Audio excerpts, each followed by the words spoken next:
Mimi's কিচেনে আপনাদের সবাইকে স্বাগত জানাই। আজকে সকালবেলা এসেছি একটু ছাদে, সকলকে তাই জানাই সুপ্রভাত।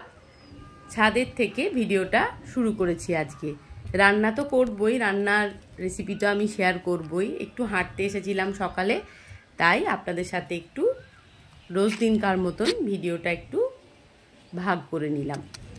আজ আমি রান্না করব খারকোল পাতা। আপনারা কি বলেন জানি না, অনেকে খারকোল, অনেকে ঘ্যাটকোল, এই নামেই বেশিরভাগ লোকেই তাকে ডেকে থাকে আর কি।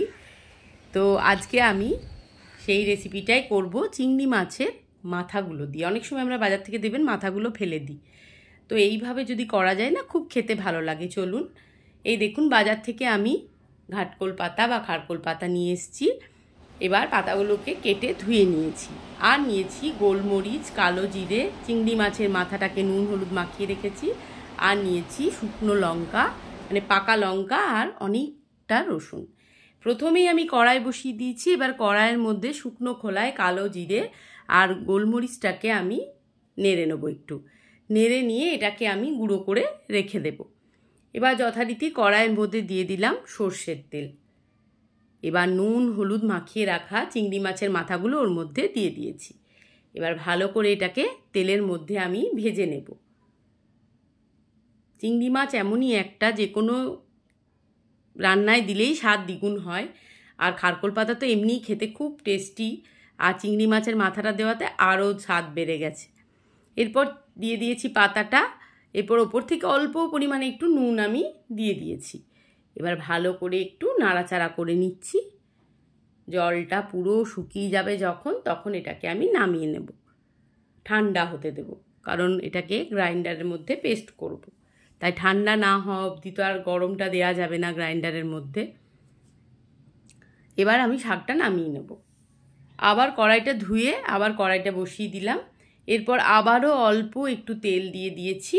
এর মধ্যে দিয়ে দেব রসুন আর লঙ্কাগুলো, ওগুলো দিয়ে ভালো করে ভেজে নেব। ঝাল যে যার স্বাদ অনুযায়ী দেবেন, তবে এটা একটু ঝালঝালি খেতে ভালো লাগে। ভালো করে এগুলোকে ভেজে তুলে নেব। তারপর শাক, চিংড়ি মাছের মাথা, রসুন লঙ্কা সব দিয়ে ভালো করে মিক্সারে দিয়ে একটা পেস্ট আমি বানিয়ে নিয়েছি। আর এই দেখুন কালো জিরে আর গোলমরিচের গুঁড়োটা রাখা আছে। এবার আবারও আর নেবো কিন্তু লেবুর রস, এতে আমি দিয়ে দিয়েছি খানিকটা, যদি মুখ ধরে, অনেক সময় মুখ ধরে, তো আমি ওই জন্য লেবুর রস একটু মিশিয়ে দিয়েছি ওর মধ্যে। এবার কড়াইয়ে তেল দিয়ে দিয়েছি। তেল দেওয়ার পর এবার বেটে রাখা পাতা শাক, মানে ওই শাক বাটাটা এবারে ওর মধ্যে দিয়ে দেব। দিয়ে বেশ অনেকক্ষণ ধরে এটাকে নাড়াচাড়া করব। নুন তো আমি দিয়েইছি। যখন রঙটা আস্তে আস্তে বেশ কালচে ভাব হবে,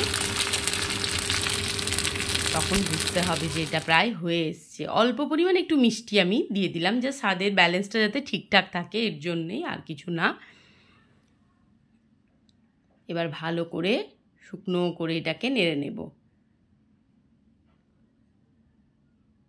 এর মধ্যে কিন্তু আমি কালো জিরে আর গোলমরিচের গুঁড়োটা দিয়ে দিয়েছি। ভিডিওটা আমি স্কিপ করে গেছি দেখছি, মানে ভিডিওটা করা হয়নি, আমি মিশিয়ে দিয়েছি এর মধ্যে।